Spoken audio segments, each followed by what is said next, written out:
harmony between our two countries.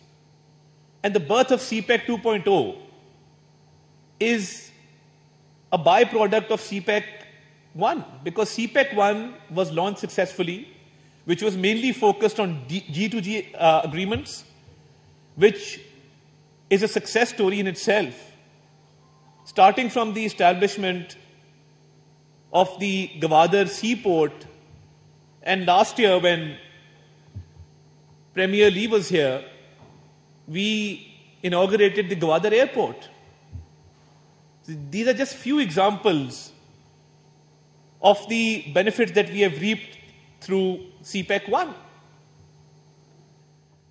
So, moving forward, the advent of 𝐸𝐵𝐞 2.0, which is mainly focused on B2B agreements and in empowering the business community, the industrialists in this country,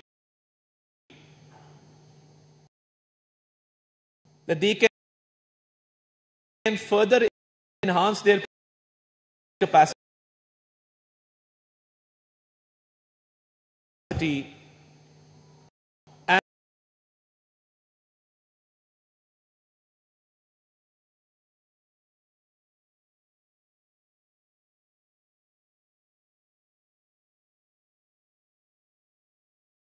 and can further build on this friendship of Pakistan, China,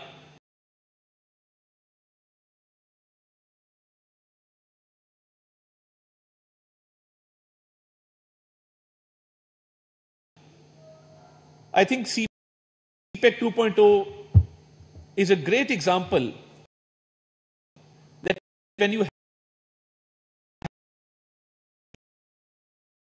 business sector,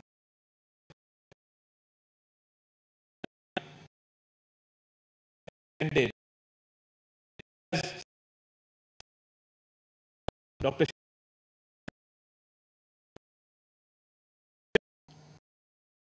Fascism witness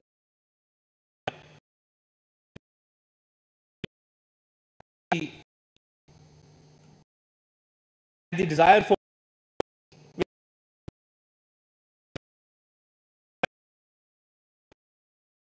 we will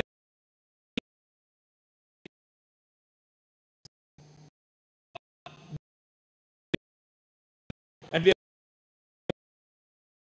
have 75-year celebration, and next year marks a very important milestone in our friendship.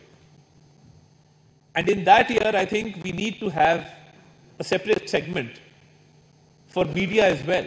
We need to have more exchanges with regard to journalists, anchor persons, and also digital media influencers, which is very, very important. And during the war, I would like to mention, and I was in China, and I mentioned this to the head of the radio and television division.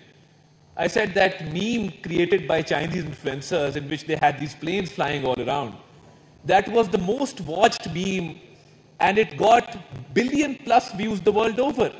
So this is the kind of power that digital media has. So we need to also strengthen the cooperation where we can have influencers in the digital realm coming from China to Pakistan and from Pakistan to China. So we need to move towards the digital realm also in order to strengthen our media cooperation.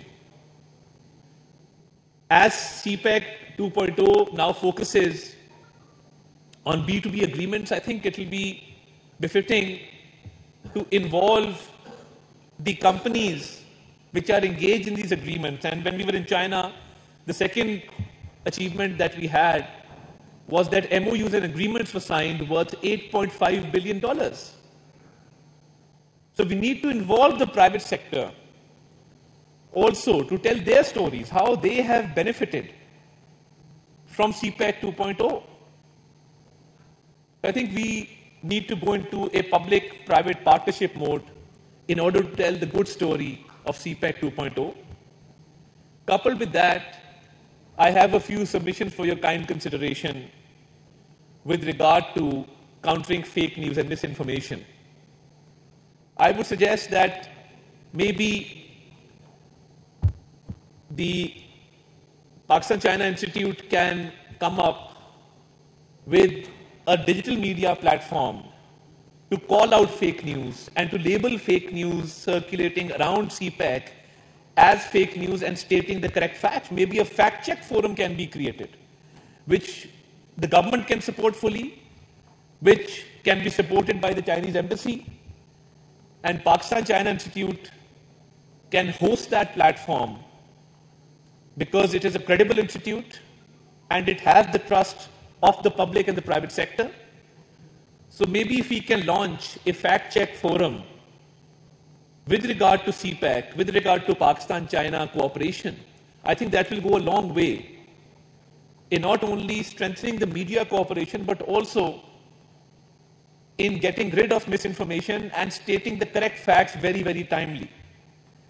So if the Honorable Ambassador agrees and if Senator Mushaid Hussain Sayyed agrees to this proposal, we can work out the details in a smaller meeting and launch a fact-check forum, because I think it is the need of the hour that we need to have a fact-check forum. I'm very, very grateful. So this will, I think, help us in countering fake news and also strengthening the good stories that are coming out of CPEC 2.0.